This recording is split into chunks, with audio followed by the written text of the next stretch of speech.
Hi,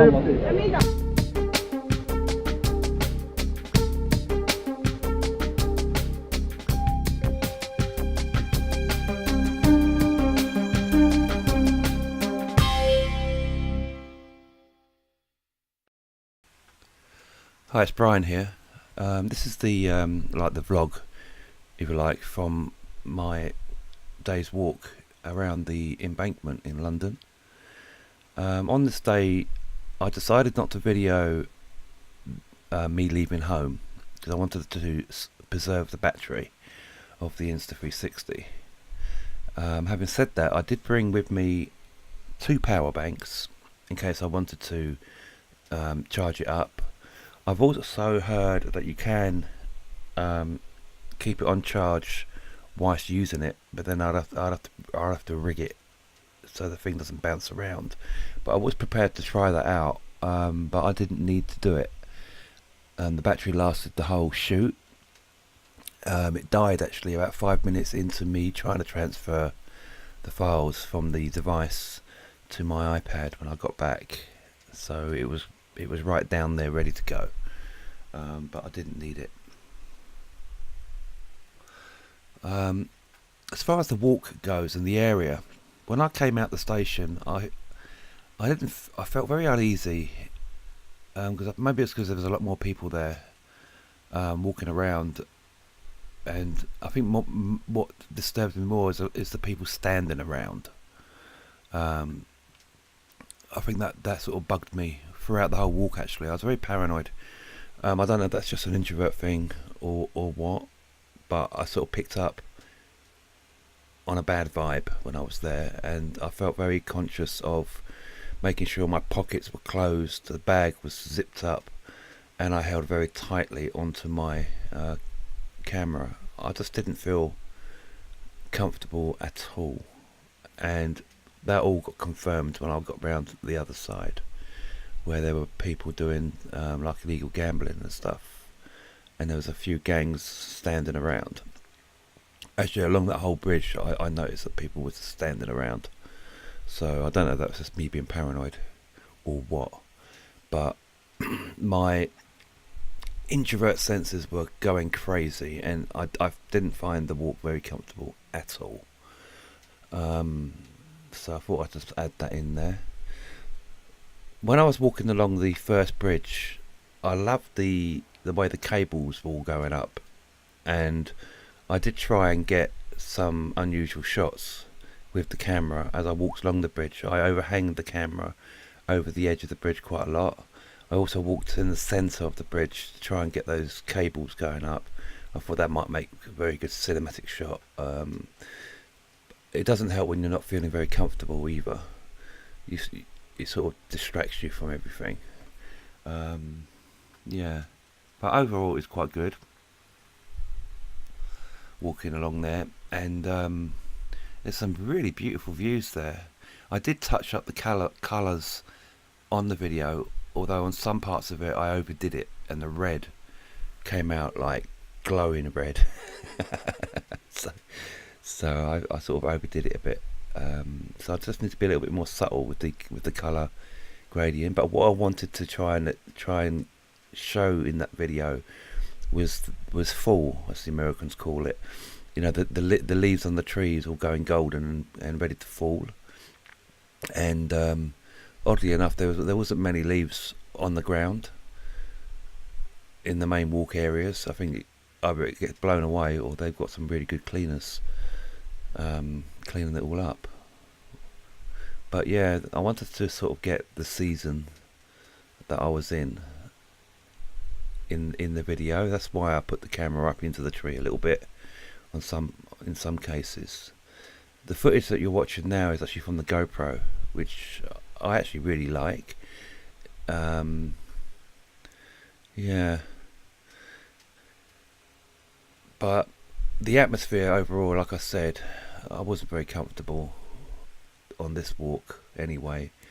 But I am extreme introvert and have social anxiety, so maybe it was just more people there than on the last walk I did. It was a very busy area, but my spider senses, as it were going crazy, and I was very aware of, I don't know, it might be just paranoia. I just felt like I should watch my pockets and stuff, but that's I don't know. I might be just paranoid. Now I did shoot in 4K at 50 frames per second throughout the shoot, and I did get time lapses like this time because I learned from the last shoot.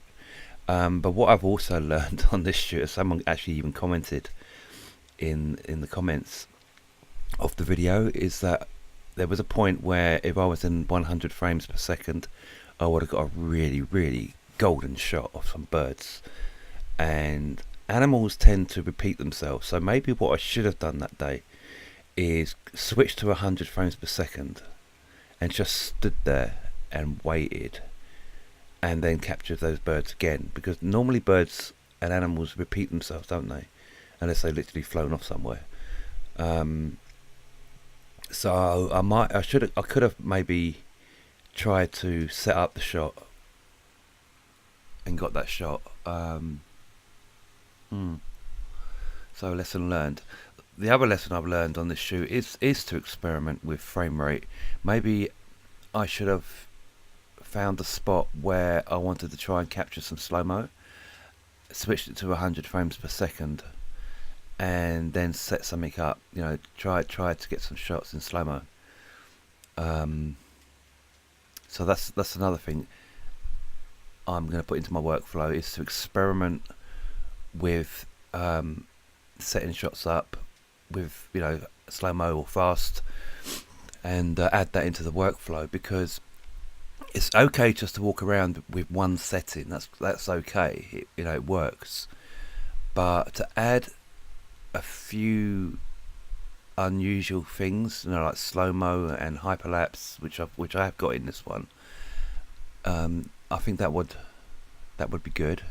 But no, we live and learn, and I will try and get some, you know, really cool slow-mo in 100 frames per second. I did get asked to move on, more or less, at one point by a bloke in a yellow jacket who said I couldn't stand my stick up, and it was ridiculous, really, because it was such a small tripod it stood on. You know, I wanted to get some time lapse there, but unless I'm standing it up, there's no point. So I just moved on.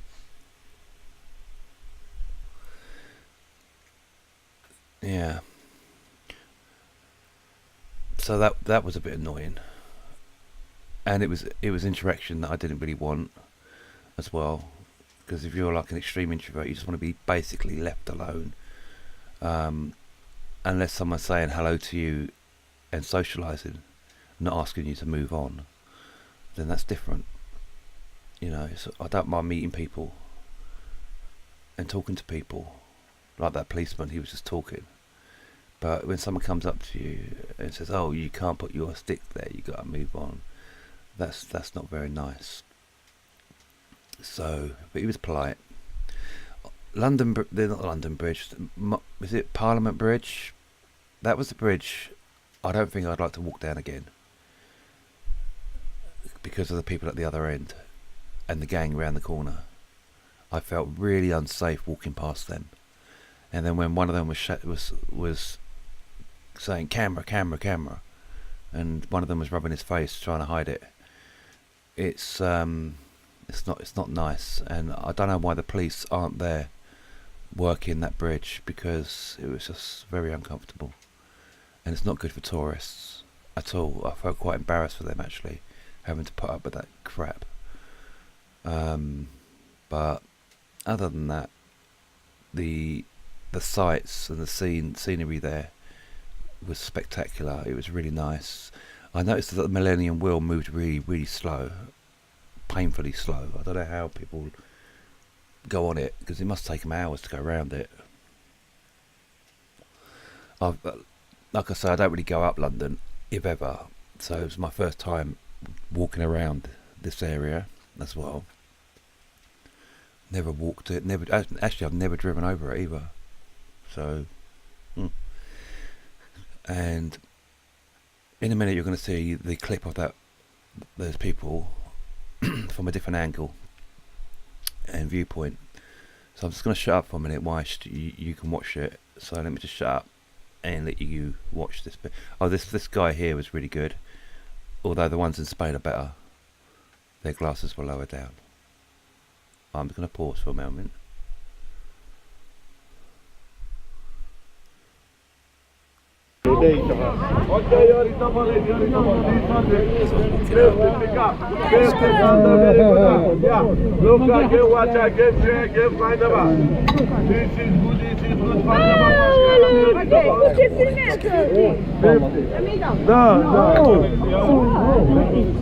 No? Alright, no problem.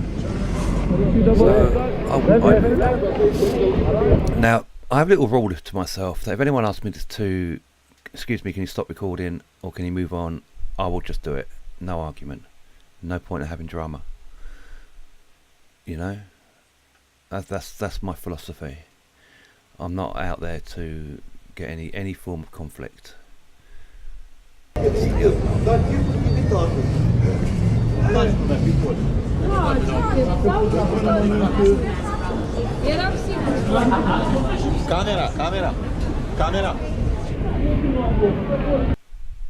Yeah.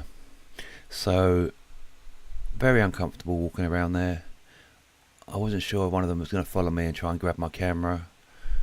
I just carried on walking, and I didn't even turn around.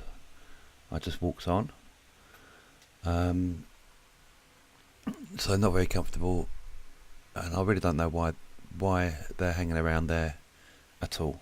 I don't think all of them were like in a gang of some sort, but definitely some of them were. I'm on the home stretch here, and at this point around the other side, I decided to sit down and do a time lapse. So I placed the tripod, and I had my foot on the stand. I had a little stand down there. Oh, and I had a cigarette. And I just left it recording at normal speed because I was gonna speed it up later. I couldn't get a light; it's too windy, so I used my hat. And yeah, so I just let that go. It was okay for people to get in the shot because they would have looked good in the time warp, so that didn't bother me. I found it interesting how the boats turned. It was like a gigantic U-turn, which was interesting, and it came out pretty well on the time lapse as well. Notice how I've got my hand on the stand there. That's because the wind was rocking it, so I tried to stop it from rocking. I need to bring my light stand really, and that would be a lot more stable. I was hoping that the stabilization would fix that anyway. And it did a good job. I love this camera, I really do, and I don't think I'd go out and buy the Pro because of the workflow. The files are just too big. You know, my I've got a terabyte of disk space on the computer, and it keeps running out of space. I will do a video on that as well, and I'll explain to you why it's run that space, because it's the actual Final Cut Pro that's doing it when it's creating it's creating a big file, which is almost as big as your hard drive. So yeah, but yeah, overall it was it wasn't a nice walk, but it was an interesting walk. The scenery was really, really good. Definitely worth going up there, but I would definitely be on your guard. See there, I turned the camera off. I was saving battery.